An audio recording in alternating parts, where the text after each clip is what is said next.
সাধনকে নিধনম শ্রেয় পরধর্ম ভয়াবহ। তার নাম কি? সাধন কষাই। একবার যদি কেউ তার কাছে শরণাগত হয় তাহলে তিনি সবাইকে কৃপা করেন। সাধন কষাই, একজন কষাই ছিল। কষাই বলে আমরা বুঝি যে পশুকে মারে আর সেটা দিয়ে তার জীবিকা নির্বাহ করে।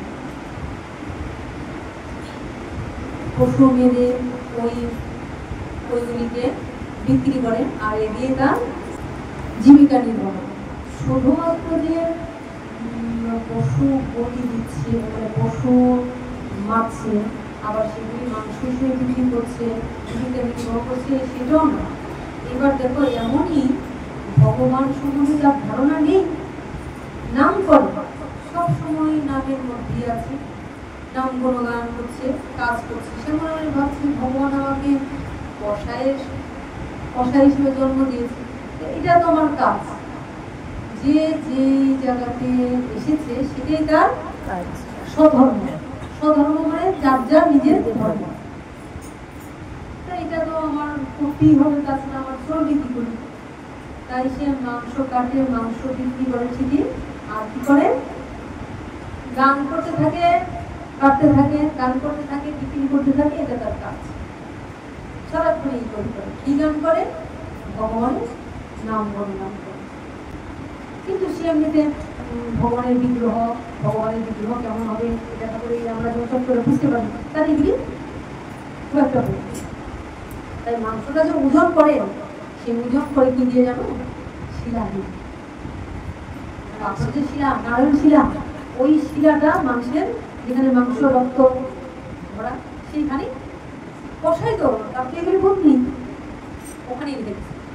আর যখন মানে মাপতে হয় তখন কি করে? একটা গাড়ি পাল্লার মধ্যে ওই নারায়ণ শিলাটা রাখে, আর একটা পাল্লার মধ্যে মাংস রাখে, এটা ওজন করে। ওইভাবে দিনের পর দিন সে নাম করে, গান করেই করে। সে তো আর জানে না এটা কি শিলা, ওটা যে নারায়ণ শিলা, এটা যে ভগবান, এই কিন্তু নাম নেই। তাই রক্ত মাংস সব ভরা, 2 দিন 3 দিন ধোয়া ওই পাখি এইভাবে থাকছে, আর এইভাবে দিনের পর দিন করতে করতে দেখো অবস্থা। দিনের পর দিন করতে করতে হঠাৎ করে কি হলো?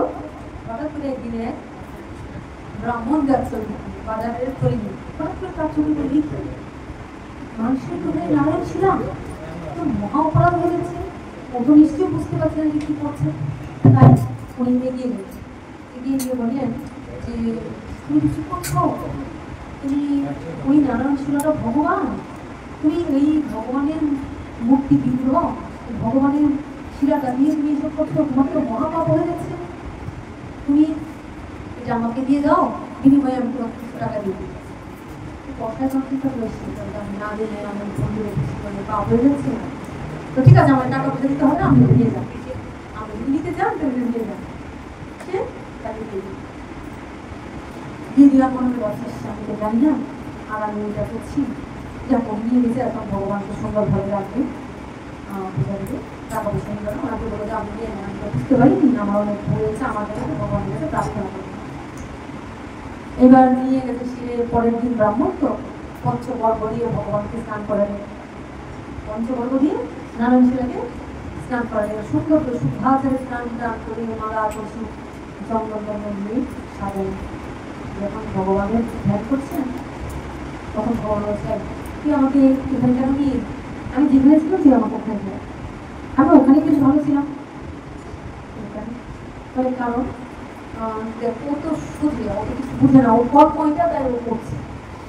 আমি তো ভাবটাই দিন, আমি দেখলাম ওর ভাবটা কি, ওর ভাবটা থেকে ও করছে, ও কিন্তু এটা ওর কর্ম না, জীবিকা নির্বাহ কি করে করবি, সংসার কি করে চালাবি, তাই সে ওই কর্মটা করে। কিন্তু ও সারাক্ষণ কি করে? নাম করে, ভগবানের নাম গুণগান করে, যার জন্যে ও যখন নাম করে আর আমাকে দুলায় দুলায়, আমি খুব আনন্দ পাই।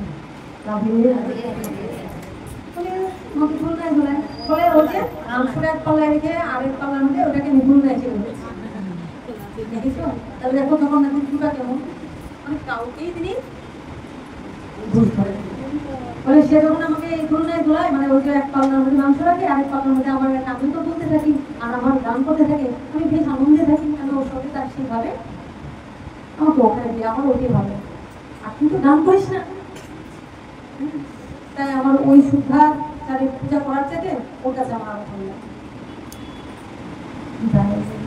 তাহলে ভগবান ওই জগন্নাথ যেমন দীপামন মানে অর্থাৎ দেখাতে চাইলো যে কসাই সে তো মহাপাপী না, কসাই সে স্বেচ্ছায় পশু বধ করছে, মারছে, কাটছে আর ওটা বিক্রি করছে, ক্যাপচারে পাপ কিছু আছে একটা প্রাণী হত্যা, তাহলে তার কত দোষ, সে ওই দোষটা ধরে, কারণ এটা তার স্বধর্ম, এইভাবে সে মানে জন্মটা হয়েছে, এটা না করলে তার জীবিকা নির্বাহ হবে না।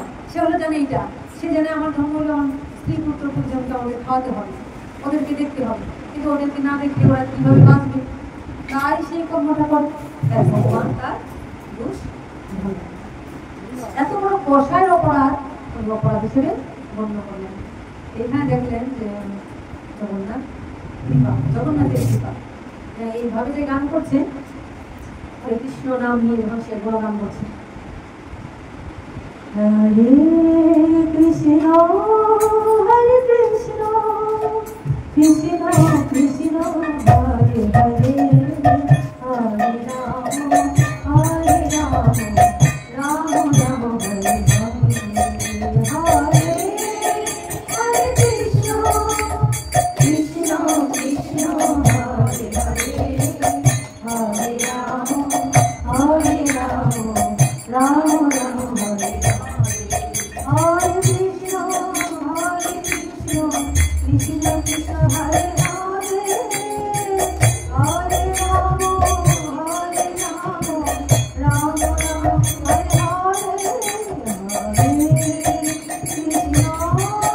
হরে কৃষ্ণ হরে কৃষ্ণ কৃষ্ণ কৃষ্ণ হরে হরে হরে রাম হরে রাম রাম রাম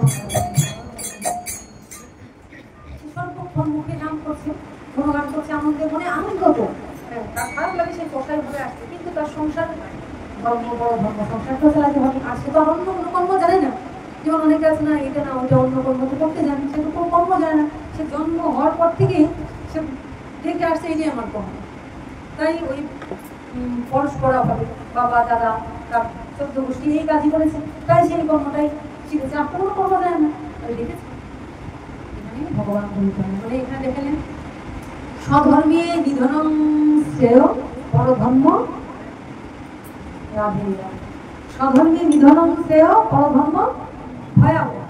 তুমি যে জায়গায় আছো সেখানে সেটা যদি তুমি নিষ্ঠা করে কর্ম করো, এটাও তোমার ধর্ম, এটাও ভগবান কৃপা করে।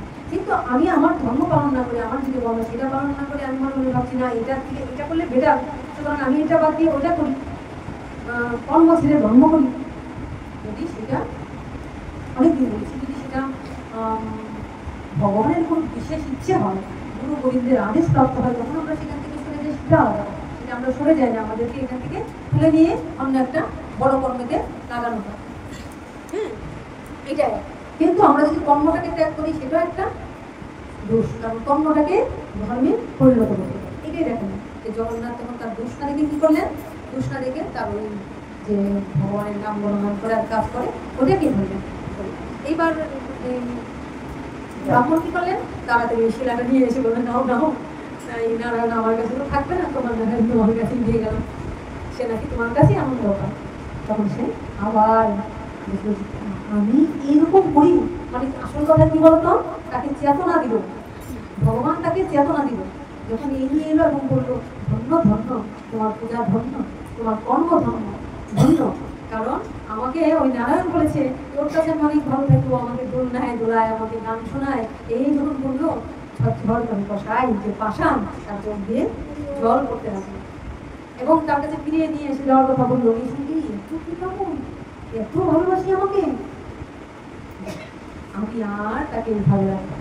সেদিনের পর থেকে সে কি করে ফেললো, সেদিনের পর থেকে সেই শুদ্ধাচারেই নারায়ণকে নিয়ে আরো গুণগান করে আরো ভগবানের পূজা সেবা নিয়ে সে করতে, আর মনে মনে চিন্তা করি না তাহলে আমি আর এই কাজ করি, আমি যদি ভগবানের নাম গুণগান করি তাহলে কত সুন্দর হয়, কি বলছে আমার সংসার কেউ দেখতে পারবে, যেদিন থেকে সে নাম গুণগান করলো সংসার চলছে না, মনে হচ্ছে কি হবে, আর স্ত্রী ঘরের মা বকছে যে কিভাবে চলবে, স্ত্রী আর মা বকছে যে এটা তো কর্ম কিভাবে চলবে।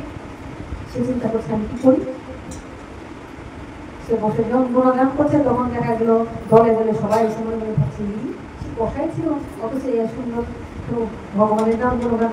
আর যে যেটা পারছে তাকে তাই গৌর হয়ে দিয়ে যাচ্ছে, তার সেবার জন্যই চিন্তা করা। এগুলো ভগবানের এই একটা